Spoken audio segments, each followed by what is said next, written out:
नमस्कार, मी संकेत आवटे. सोनं घेण्याला सरकारचा विरोध. हो, अगदी बरोबर ऐकताय.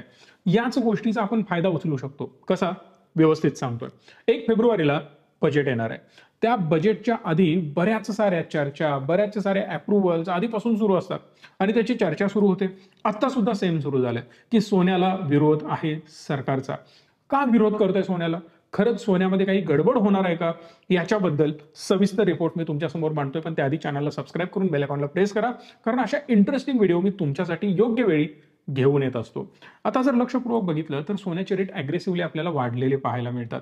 बऱ्याच लोकांच्या अजूनही डोक्यामध्ये मिथ आहे की सोन्याने मल्टीफोल्ड्स रिटर्न दिलेत. बरोबर, पण तो काळ आपण विसरतो आणि CAGR आपण विसरतो. बट आता सध्या जर तुम्ही विचार केला 2025च्या बजेटमध्ये सोन्यामध्ये जास्त गुंतवणूक सरकारला करायची नाहीये. सरकार हा एक वेगळा पार्ट झाला, RBI हा एक वेगळा पार्ट झाला. या दोन्ही गोष्टींची लिंक मी तुम्हाला पुढे सांगणार आहे. या सगळ्या गोष्टी एका गव्हर्नमेंटच्या सिनियर ऑफिशियल्सनी बिझनेस स्टँडर्डला दिलेल्या इंटरव्ह्यूमध्ये सांगितलेल्या आहेत. त्यांचं म्हणणं हे आहे की आता सध्या ट्रेड डेफिसिट आपला खूप जास्त आहे. ऑलमोस्ट तो 27% आपल्याला पाहायला मिळतो, जो की 4.5% त्यांना घेऊन यायचा आहे. आता एवढा मोठा ट्रेड डेफिसिट आता हा कसा बनतो हे मी तुम्हाला सांगतो. बघा, इम्पोर्ट जर तुम्ही बघितला तर तो 27.41 लाख करोडचा आहे, जो की एक्सपोर्ट 18.94 लाख करोडचा आहे. यामध्ये खूप मोठा गॅप आहे. फिस्कल डिफिसिट जेवढा आपला आता परत वाढत जाणार आणि ट्रेड डिफिसिट जेवढं वाढत जाणार त्याचा निगेटिव्ह इम्पॅक्ट आपल्या कंट्रीवर होत असतो. आता याला भरून काढण्यासाठी काही गोष्टी यांनी पुट ऑन करायला सुरुवात केलेली आहे. पहिली गोष्ट, sovereign gold bond. Sovereign gold bond ही सरकारी स्कीम आहे ज्यामध्ये पैसे तुमच्याकडून घेतले जातात. म्हणजे तुम्ही आम्हाला पैसे द्या, गोल्डमध्ये जशी ग्रोथ होत जाणार तसे तुमचे पैसे वाढणार. उदाहरणार्थ, आज सोन्याचा दर आहे समजा 80,000 रुपये. 80,000चं सोनं जर 1 लाखाला गेलं तर जेव्हा त्याची मॅच्युरिटी होणार किंवा जेव्हा तुम्ही येणार तेव्हा तुम्हाला ते पैसे 1 लाख रुपयाप्रमाणे मिळतील. जर सोन्याचा रेट कमी झाला तर ऑब्व्हियसली तुम्हाला कमी पैसे मिळणार आहेत. या कंडिशनमुळे झालं असं की फक्त तुम्हाला सोन्याचा वाढणारा भाव किंवा वाढीव पैसे एवढंच नाही मिळणार, तर 2.5% व्याज सुद्धा मिळणार. विचार करा, सोन्यावर व्याज मिळतं का? बिलकुल नाही. पण इकडे मिळतं, गव्हर्नमेंट तुम्हाला देतं. म्हणजेच 1 लाख रुपये तुम्ही गुंतवले, त्या 1 लाखाची जेवढी सोन्याप्रमाणे ग्रोथ होणार ती होणारच आहे. ग्रोथ होणाऱ्या अमाऊंटवर तुम्हाला 2.5% मिळणार आहे. समजा ज्यावेळी सोनं 20,000, 30,000, 50,000 होतं त्यावेळी तुम्ही ते घेतलं असेल. आता 50,000 रेट काही खूप दूरचा नाही आहे, 2-3 वर्षापूर्वीचाच हा रेट आहे. समजा त्यावेळी तुम्ही घेतलं असतं आणि पुढच्या वर्षी आपण इमॅजिन करतोय की 1 लाख रुपये जर सोनं झालं तर तुम्हाला 1 लाख रुपयांचे 2.5% मिळणार. म्हणजेच तुम्ही 50,000 गुंतवले होते, पण 50,000च्या हिशोबाने तुम्हाला 5% रक्कम परत मिळणार आहे. पण ऍक्च्युअली त्यावेळी व्हॅल्यू 1 लाख असल्यामुळे तुम्हाला त्याच्या 2.5% ही अमाऊंट मिळणार आहे. आणि हीच ब्युटी आहे सोन्याची. मग यात प्रॉब्लेम कुठे आहे? प्रॉब्लेम इथं आहे. एक चार्ट मी तुम्हाला दाखवतोय. सोन्याने रिटर्न दिले किती. लास्ट इयर 2024 तिसऱ्या महिन्यापासून आतापर्यंत ऑलरेडी सोन्याने 20% रिटर्न दिलेत. मागच्या 24 साली 12.47%, 23 साली 16.6%, 22 साली 16.6%, 21 साली 7.33%. एवढे सगळे रिटर्न सोन्याने ऑलरेडी दिलेले आहेत एका वर्षांमध्ये. सो 15, 20 आणि 25% रिटर्न तुम्हाला देणं प्लस त्यावर 2.5% देणं हे सरकारच्या खिशाला परवडणार नाही. म्हणून मध्ये जेव्हा सॉवरन गोल्ड बॉन्डची मॅच्युरिटी मोठी येणार होती तेव्हा डायरेक्ट त्यांनी इम्पोर्ट ड्युटी खूप जास्त कमी करून टाकली. 10-12%चा फरक दणक्यात त्यावेळी पडलेला होता आणि यामध्ये नुकसान आपल्या लोकांचं झालेलं आपल्याला पाहायला मिळालं.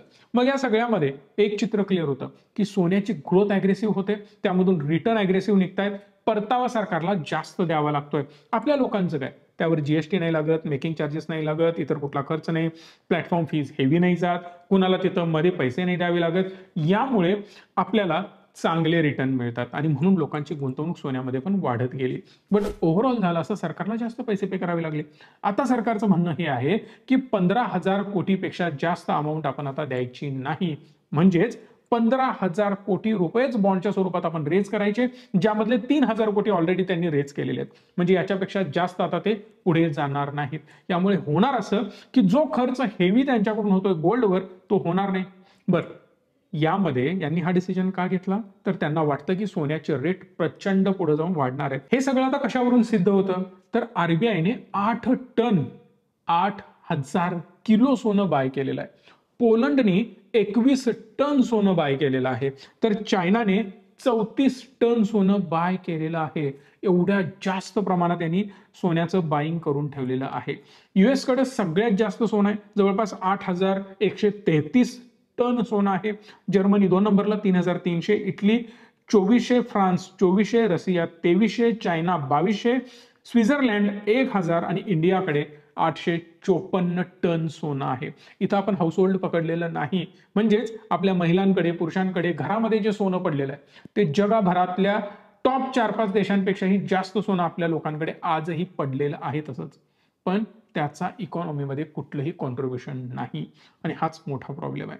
त्यामुळे जेव्हा आता आपल्याला हे कळून चुकले की सोन्यामध्ये ग्रोथ होणार आहे, त्यामुळे सरकार आपल्याकडून पैसा घेणार नाही, मग या केसमध्ये आपण डोकं लावू शकतो. या केसला कसं रिलेट करायचं हे मी तुम्हाला सांगतो. जेव्हा तुम्ही हायेस्ट रिटर्न सोन्याचे बघता तेव्हा तुम्हाला कळेल की 2020 मध्ये मला 29% म्हणजेच ऑलमोस्ट 30% रिटर्न मला यामधून मिळालेले आहेत. सगळ्यात चांगले हायेस्ट रिटर्न 2008 साली ऑलमोस्ट 30% रिटर्न मला मिळालेले आहेत. आता तुम्ही रिलेट करू शकता का? 2008 ला काय झालं होतं, 2020 ला काय झालं होतं? 2020 ला आला होता कोविड आणि त्यामुळे मार्केट झालं होतं क्रॅश. 2008 ला आला होता लेमन ब्रदरचा क्रायसिस, त्यामुळे मार्केट झालं होतं क्रॅश. जेव्हा जेव्हा मार्केट डाऊन असतं सोनं वर गेलेलं असतं. सोनं जेव्हा खाली जाईल, रेट पडेल सोन्याचा, तेव्हा मार्केट वर असतं. दोन्ही अपोजिट डायरेक्शनने हे वर्क करत असतात. हा नो डाऊट मागचं एखाद दुसरं वर्ष तुम्ही त्याला एक्सेप्शन मानू शकता, दोघे वर जात होते. पण आता तुम्हाला दिसेल की मार्केट प्रेशरमध्ये आहे, पण सोन्याच्या प्राइजेस थोडंसं वाढताना दिसतात. ग्लोबली टेन्शन आता थोडंसं वाढलेलं आपल्याला दिसतं. ग्लोबली वेगवेगळ्या देशांमध्ये थोडंसं युद्धजन्य परिस्थिती निर्माण झाली आहे, तिथे क्रायसिस सुरू झालेले आहेत आणि परिणामी त्यांच्या करन्सीची वाट लागली आणि त्यांची करन्सी खराब झाल्यामुळे, त्यांची करन्सी आदळल्यामुळे त्याची व्हॅल्यू कमी होते. पण जर मी सोन्यामध्ये गुंतवणूक केली तर अगदी भारी. म्हणूनच या सगळ्या मोठ्या मोठ्या कंट्रीज ना सोनं बाय करून ठेवतायत. ही झाली दुसरी महत्वाची गोष्ट. यानंतरची तिसरी गोष्ट ही येते की करन्सी डिटोरेट कधीही होणार आहे.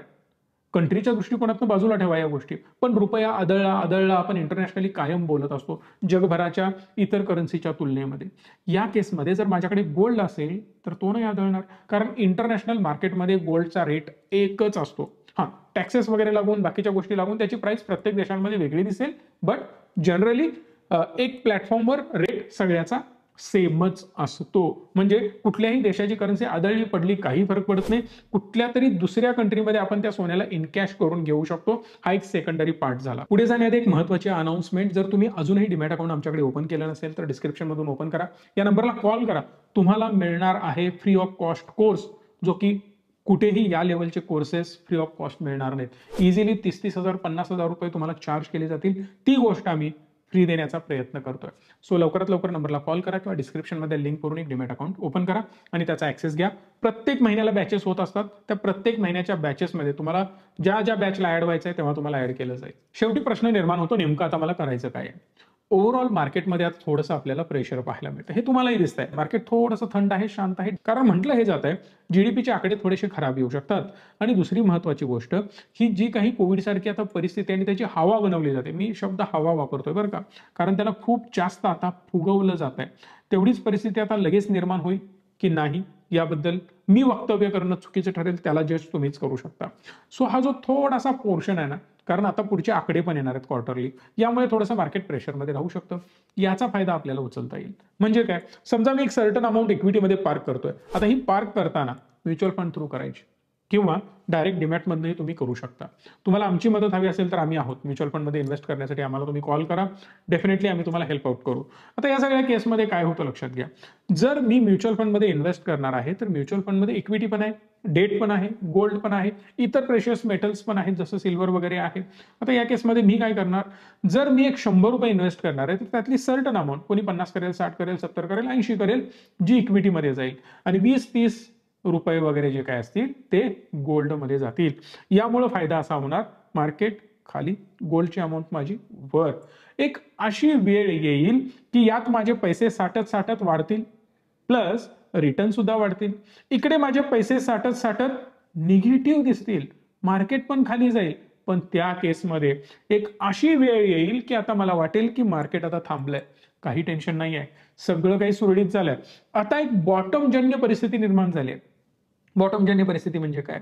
सिंपल, मार्केटने बॉटम आउट केलेला आहे, आता इथून यानं वर जायला पाहिजे. त्या केसमध्ये मी इकडचे पैसे काढून इकडे डायव्हर्ट करू शकतो. याचं रिझन लक्षात घ्या की जेव्हा जेव्हा गोल्ड एका सर्टन वेळेनंतर तुम्हाला निगेटिव्ह किंवा रेंज बाउंड परफॉर्म करताना पाहायला मिळेल. आता तुम्ही म्हणाल मगाशी तर सांगितलं होतं तुम्ही 20%, 18%, 25% वगैरे. सांगतो, 2021 साली फक्त 7% रिटर्न दिले त्याने. जर तुम्ही त्याच्या मागे 2019 ला गेलात तर 7% फक्त रिटर्न आहेत गोल्डचे. 17 साली फक्त -2%, मायनस म्हणतो मी, निगेटिव्ह परफॉर्म केलंय गोल्डने. त्याच्या आधीच्या वर्षी फक्त 10%, 2015 साली -8%, 2014 साली -3% असा निगेटिव्ह इम्पॅक्ट आपल्याला गोल्डवर होताना पाहायला मिळाला. म्हणजे काय? मार्केट बूमवर होतं. आता मार्केट डाऊन आहे, गोल्ड आपल्याला अप जाताना पाहायला मिळेल. ग्लोबली टेन्शन आपल्याला पाहायला मिळतात. आता हे टेन्शन दूर करण्यासाठी, याला हेज करण्यासाठी आपण गोल्डचा चांगला वापर करू शकतो. So that we need to invest in gold. आता आपण छोटी छोटी अमाऊंट गोल्डमध्ये टाकत त्याला मोठं करत जाऊ. परत मार्केट खाली येईल, मार्केट अजून खाली आल्यानंतर हा पैसा परत बॉटमला शिफ्ट होईल, परत याची ग्रोथ व्हायला लागेल. जशी याची ग्रोथ व्हायला लागेल, गोल्ड खाली येताना दिसेल, मग गोल्ड खाली येतं, स्वस्त मिळतं, म्हणून परत आपण ते बाय करून ठेवू. म्हणजे जेव्हा मार्केट वर जाणार, हळूहळू गोल्डची इन्व्हेस्टमेंट आपली वाढणार. परत मार्केट टॉपअप केलं, टॉपला गेलं की आपल्या गोल्डमध्ये चांगल्या इन्व्हेस्टमेंट होणार.